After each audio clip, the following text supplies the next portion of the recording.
ഹസ്തിനപുരിയുടെ ഹൃദയഭാഗത്ത് ഒരു വിചിത്രമായ നിശബ്ദത തളംകെട്ടി നിന്നിരുന്നു. രാജ്യത്തിന്റെ ഭരണാധികാരിയായ പരീക്ഷിത്ത് മഹാരാജാവ് പൊതുജീവിതത്തിൽ നിന്ന് അപ്രത്യക്ഷനായി ഏറ്റവും ഉയരമുള്ള ഗോപുരത്തിലെ മുകളിലത്തെ മുറിയിൽ അടച്ചിരുന്നു. തെരുവുകളിൽ അടക്കം പറച്ചിലുകൾ ചോദ്യങ്ങളായി മാറി. അദ്ദേഹത്തിന്റെ മുത്തച്ഛൻ മഹാനായ അർജുനനായിരുന്നു, അവർ പറഞ്ഞു. അദ്ദേഹത്തിന്റെ അച്ഛൻ അഭിമന്യു അസാധ്യമായ ചക്രവ്യൂഹം ഒറ്റയ്ക്ക് ഭേദിച്ചു. അങ്ങനെയുള്ള ഒരു പാരമ്പര്യമുള്ളയാൾ എന്തിനാണ് ഒരു സാധാരണക്കാരനെ പോലെ ഭയപ്പെടുന്നത്? ഒടുവിൽ രാജാവിന്റെ രഹസ്യം വെളിപ്പെട്ടു. ഞാൻ ശപിക്കപ്പെട്ടവനാണ്, അദ്ദേഹം ഏറ്റുപറഞ്ഞു.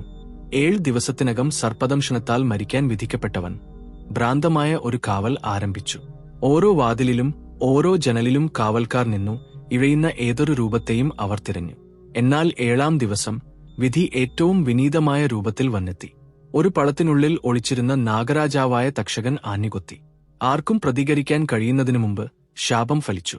മറന്നുപോയ ഒരു കാലഘട്ടത്തിൽ ജനിച്ച പ്രതികാരം അതിന്റെ ലക്ഷ്യം കണ്ടെത്തിയിരുന്നു. പരീക്ഷിത്തിന്റെ മകൻ ജനമേജയൻ കണ്ണുനീർ കൊണ്ടല്ല വിലപിച്ചത്, അവൻ തീ കൊണ്ടാണ് വിലപിച്ചത്. ഭൂമിയിൽ നിന്ന് അവസാനത്തെ പാമ്പിനെയും തുടച്ചു നീക്കാൻ ശക്തിയുള്ള സർപ്പസത്രം എന്ന മഹായജ്ഞത്തിന് അവൻ കൽപ്പിച്ചു. താമസിയാതെ ഒരു വലിയ അഗ്നികുണ്ഡം ജ്വലിച്ചു. കറുത്ത പുകയുടെ ഒരു തൂണ് ആകാശത്തേക്ക് ഉയർന്നു. പുരോഹിതന്മാർ മാന്ത്രിക മന്ത്രങ്ങൾ ഉരുവിട്ടു. നാഗങ്ങളെ അവയുടെ വാസസ്ഥലങ്ങളിൽ നിന്ന് വലിച്ചിഴച്ച് ജ്വലിക്കുന്ന ചിതയിലേക്ക് വലിച്ചെറിയുന്ന അദൃശ്യ ശക്തികളെ ഉണർത്തി. അതൊരു കൂട്ടക്കൊലയായിരുന്നു. മരിക്കുന്നവരുടെ നിലവിളി കൊണ്ട് അന്തരീക്ഷം നിറഞ്ഞു. എന്നാൽ ആകാശം സർപ്പങ്ങളെക്കൊണ്ട് നിറഞ്ഞപ്പോൾ ഒരു ഒറ്റപ്പെട്ട ശബ്ദം അസാധ്യമായ അധികാരത്തോടെ ഉയർന്നു. നിർത്തുക രാജാവേ, ഇത് അധർമ്മമാണ്. എങ്ങനെ നീ എന്നെ അധർമ്മിയെന്ന് വിളിക്കാൻ ധൈര്യപ്പെട്ടു? ജനമേജയൻ ഗർജിച്ചു. ആ യുവാവ് മറുപടി പറഞ്ഞു, ഞാൻ ആസ്തികൻ. എന്റെ അച്ഛൻ ഒരു മനുഷ്യനായ ഋഷിയായിരുന്നു. എന്റെ അമ്മ ഒരു നാഗവും. നീയാണ്, ഞാൻ നിന്റെ ശത്രുവുമാണ്. ഞാൻ ആരുടെയും പക്ഷം ചേരുന്നില്ല. തുടർന്ന് ജനമേജയൻ ഒരിക്കലും അറിയാത്ത ഒരു സത്യം അവൻ വെളിപ്പെടുത്തി. നിങ്ങളുടെ അച്ഛൻ ഒരു നിരപരാധിയായ ഇരയായിരുന്നില്ല, ആസ്തികൻ വിശദീകരിച്ചു. മരണത്തിന് ദിവസങ്ങൾക്ക് മുമ്പ് അദ്ദേഹം ധ്യാനത്തിലിരുന്ന ഒരു ഋഷിയെ അപമാനിച്ചു. ആ മഹാപാപത്തിന് അദ്ദേഹം സർപ്പദംശനത്താൽ മരിക്കാൻ ശപിക്കപ്പെട്ടു. അപ്പോൾ തക്ഷകനോ? രാജാവ് ചോദിച്ചു. ആസ്തികൻ മറ്റൊരു കഥ കൊണ്ട് മറുപടി നൽകി. വളരെക്കാലം മുമ്പ് നിങ്ങളുടെ മുതുമുത്തച്ഛനായ അർജുനൻ ഖാണ്ഡവവനം അഗ്നിക്കിരയാക്കി.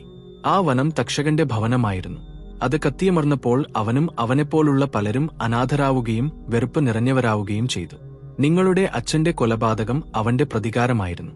ഇപ്പോൾ നിങ്ങൾ നിങ്ങളുടെ അഗ്നിയിൽ നാഗങ്ങളെ എരിക്കുന്നു. കൂടുതൽ അനാഥർ സൃഷ്ടിക്കപ്പെടും. കൂടുതൽ പ്രതികാരങ്ങൾ നടപ്പാക്കപ്പെടും. ആരാണ് നീതി എന്താണെന്ന് തീരുമാനിക്കുന്നത്? എല്ലാവരും തങ്ങൾ ശരിയാണെന്ന് വിശ്വസിക്കുന്ന ഈ അവസാനമില്ലാത്ത പ്രതികാരചക്രത്തിന് എങ്ങനെ അന്ത്യം കുറിക്കും? തുടർന്ന് ആസ്തികൻ അവസാനത്തെ ഞെട്ടിക്കുന്ന വെളിപ്പെടുത്തൽ നടത്തി. കുരുക്ഷേത്രത്തിലെ മഹായുദ്ധത്തിനു ശേഷം വീരന്മാരായ പാണ്ഡവർ നരകത്തിലേക്ക് പോയി. അതേസമയം വില്ലന്മാരായ കൗരവർ ദേവന്മാരുടെ സ്വർഗത്തിലേക്ക് ഉയർന്നു. സ്തബ്ധനായ ജനമേജയൻ തന്റെ ലോകവീക്ഷണം മുഴുവൻ തകർന്നു വീണപ്പോൾ മുഴുവൻ കഥയും അറിയണമെന്ന് ആവശ്യപ്പെട്ടു.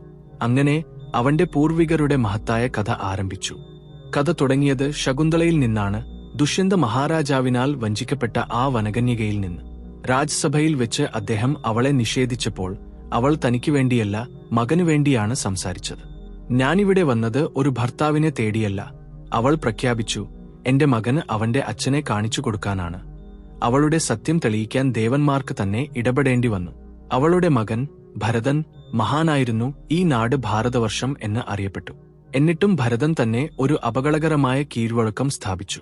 സ്വന്തം പുത്രന്മാർ യോഗ്യരല്ലെന്ന് വിശ്വസിച്ച് അവരെ ഉപേക്ഷിച്ച് വിദധൻ എന്നൊരു ദത്തുപുത്രനെ സ്വീകരിച്ചു. ഇത് തെളിയിക്കുന്നത് അദ്ദേഹത്തിന് രക്തബന്ധത്തെക്കാൾ വലുത് യോഗ്യതയായിരുന്നു എന്നാണ്. ഈ തത്വം അദ്ദേഹത്തിന്റെ പിൻഗാമികൾ ദാരുണമായി മറന്നുപോകുമായിരുന്നു. തലമുറകൾക്ക് ശേഷം വാർദ്ധക്യത്താൽ ശപിക്കപ്പെട്ട യയാതി മഹാരാജാവ് ചിന്തിക്കാൻ പോലും കഴിയാത്ത ഒന്ന് ആവശ്യപ്പെട്ടു. തന്റെ മക്കളിലൊരാൾ അദ്ദേഹത്തിനു വേണ്ടി യൗവനം ത്യജിക്കണം. അദ്ദേഹത്തിന്റെ മൂത്ത മകൻ യദു തത്വത്തിന്റെ പേരിൽ വിസമ്മതിച്ചു. എന്നാൽ ഇളയ മകൻ പുരു അച്ഛന്റെ സന്തോഷത്തിനായി സ്വന്തം ജീവിതം ബലികഴിച്ചു. ഈ പ്രവൃത്തിക്ക് പുരുവിനെ രാജാവാക്കി. അവനിൽ നിന്നാണ് കുരുവംശം ഉദ്ഭവിച്ചത്. യദുവിന്റെ വംശം ഭരിക്കാൻ കഴിയാതെ ശപിക്കപ്പെട്ടു.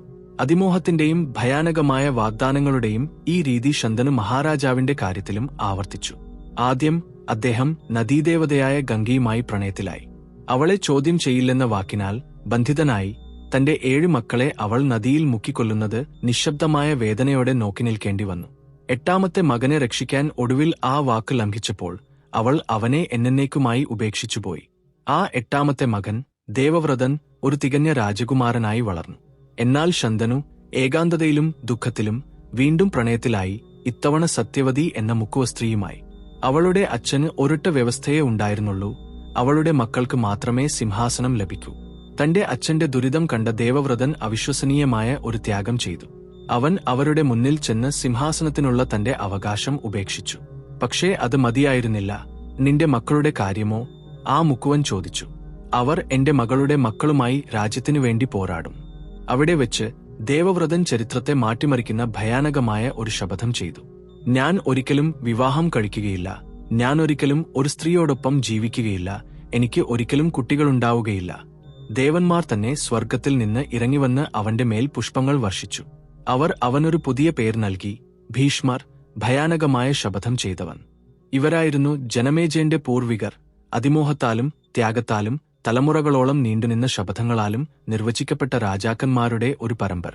ഓരോ തിരഞ്ഞെടുപ്പും ഓരോ കുറവും ആ മഹത്തായതും ഭയാനകവുമായ യുദ്ധത്തിലേക്കുള്ള പാതയിൽ ഓരോ കല്ലുകളായി മാറി. കഥാകാരനായ വൈശമ്പായനൻ ആ ഇതിഹാസം മുഴുവൻ ചൊല്ലാൻ തയ്യാറെടുക്കുമ്പോൾ ആസ്തികൻ രാജാവിന് അവസാനത്തെ ഒരു ഉപദേശം നൽകി.